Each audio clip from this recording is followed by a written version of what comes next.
Gold, trusted gold buyers. మీరు తాకట్టు పెట్టిన బంగారాన్ని విడిపించి ఈ రోజు ఉన్న మార్కెట్ ధరకు కొనబడను.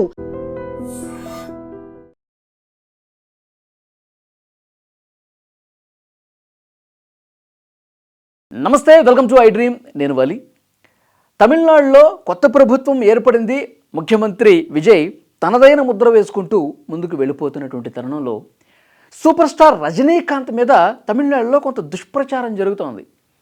అంటే ఆయన విజయ్కి వ్యతిరేకంగా పావులు కదిపాడని, విజయ్ ముఖ్యమంత్రి కావటం ఆయనకి ఇష్టం లేదని, ఆయన డిఎంకే అధినేత స్టాలిన్ విజయం సాధించాలని కోరుకున్నారని, డిఎంకే అధికారంలోకి రావాలని కోరుకున్నారని, డిఎంకేకి చాలా దగ్గరైనటువంటి వ్యక్తి అని, ఇలా విజయ్ని ముఖ్యమంత్రి కాకుండా అడ్డుకోవటంలో, అంటే ఆయన ముఖ్యమంత్రిగా ప్రమాణ స్వీకారం చేయడానికి కొంత నడిచింది కదా, రాజకీయం నడిచింది. అటు గవర్నర్ కావచ్చు, ఇంకా కొన్ని పార్టీలు కావచ్చు.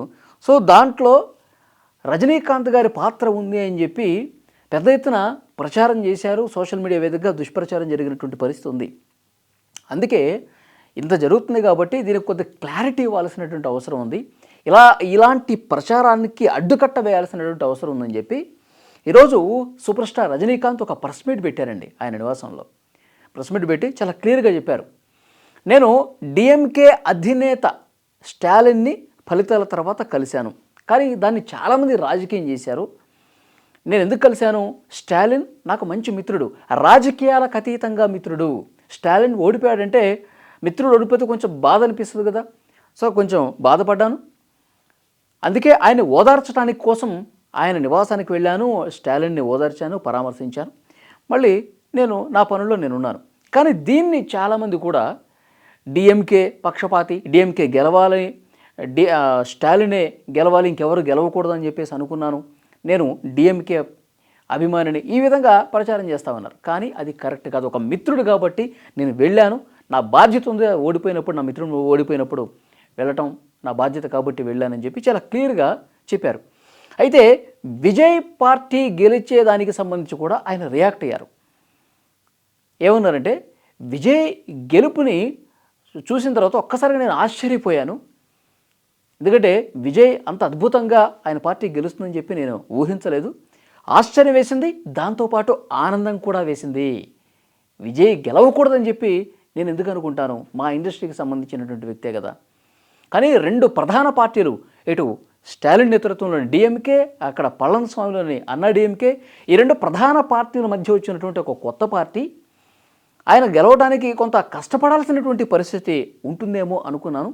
కానీ పోటీ చేసిన మొదటిసారే ఆయన అద్భుతమైనటువంటి విజయం సాధించారు. అందుకే నేను ఆశ్చర్యపోయాను. తర్వాత ఆనందం కూడా వ్యక్తం చేశాను. నేను ఆయనకి శుభాకాంక్షలు కూడా చెప్పాను. దీన్ని చాలామంది రాజకీయం చేశారు. అతను గెలవటం నాకు ఇష్టం లేదన్నట్టుగా ప్రచారం చేస్తున్నారు. అది ఎంత మాత్రం తప్పు. నేను అలాంటి చవకబారు మనిషిని కాదు. విజయ్ గెలవటం అనేది చాలా గొప్ప విషయం అని కూడా ఈరోజు ప్రెస్ మీట్లో సూపర్ స్టార్ రజనీకాంత్ చెప్పారు. ఎంజీఆర్ ఎన్టీఆర్ కంటే చాలా ఎక్కువే చేశాడు ఇప్పుడు విజయ్ అని మాట్లాడారు. అంటే వాళ్ళకంటే గొప్ప ఫలితాలే వచ్చినాయి. ఎందుకంటే ఎంజీఆర్ కావచ్చు, ఎన్టీఆర్ కావచ్చు, వాళ్ళు కొంచెం వయసు మళ్ళిన తర్వాత సినిమాల నుంచి దూరమై పార్టీ పెట్టారు. కానీ ఇక్కడ విజయ్ మాత్రం ఇంకా ఆయనకి సత్తువ ఉంది, ఇంకా యువకుడిగా ఉన్నాడు, ఇంకా కోట్ల రూపాయలు ఆయన రెమ్యునరేషన్ తీసుకొని ఇంకా ఎక్కువ సినిమాలు చేసే అవకాశం ఉంది. అయినప్పటికీ కూడా చాలా చిన్న వయసులోనే ఆయన పార్టీ పెట్టి ప్రజల కోసం ముందుకు వచ్చాడు, గెలిచాడు, అద్భుతమైన విజయం సాధించాడు, ముఖ్యమంత్రి అయ్యాడు. కాబట్టి వాళ్ళకంటే చాలా బెటర్ పర్ఫామ్ చేశాడు విజయ్ అని ఈ ప్రెస్ మీట్లో చెప్పారు. ఇంకొక ముఖ్యమైన విషయం ఏంటంటే, విజయ్ నాకు సమకాలీకుడు కాదు, నాకు నా జనరేషన్ నటుడు కాదు కదా. నాకెందుకు అసూయ ఉంటుంది? చాలామంది అసూయ పడుతున్నాడు రజనీకాంత్ విజయ్ని చూసి. నాకు రావాల్సింది విజయ్ వచ్చింది, ఇలాంటి అసూయ ఉంది అని చెప్పి చాలామంది ప్రచారం చేస్తున్నారు. అది ఎంత మాత్రం అందులో వాస్తవం లేదు. విజయ్ నా సమకాలీకుడు కాదు, సమఉజ్జీ కాదు. అదే కమల్ హాసన్ ముఖ్యమంత్రి అయ్యాడు అనుకోండి, కొద్దిగా అసూయ పడేవాడిని నేను. ఎందుకంటే నా తోటి నటుడు, సమంగా ప్రయాణం చేసినటువంటి నటుడు. సో అలాంటి కమల్ హాసన్ ఒకవేళ ముఖ్యమంత్రి అయ్యి ఉంటే నేను అసూయపడేవాడినేమో. కానీ విజయ్ నాకంటే చిన్నవాడు, 25 సంవత్సరాల తేడా ఉంది. నేను ఎందుకు అసూయపడతాను? కాబట్టి ఆయన విజయం పట్ల నేను శుభాకాంక్షలు తెలిపాను. నాకు కూడా ఆనందంగా ఉంది.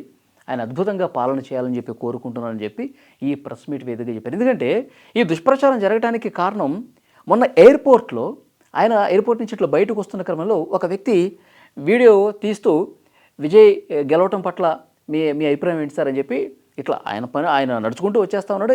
ఒక వ్యక్తి ఫోన్ పెట్టి వీడియో తీశాడు. ఆ ప్రశ్నకి చిన్న స్మైల్ ఇచ్చుకుంటూ తన దారిని తను వెళ్ళిపోయాడు రజనీకాంత్.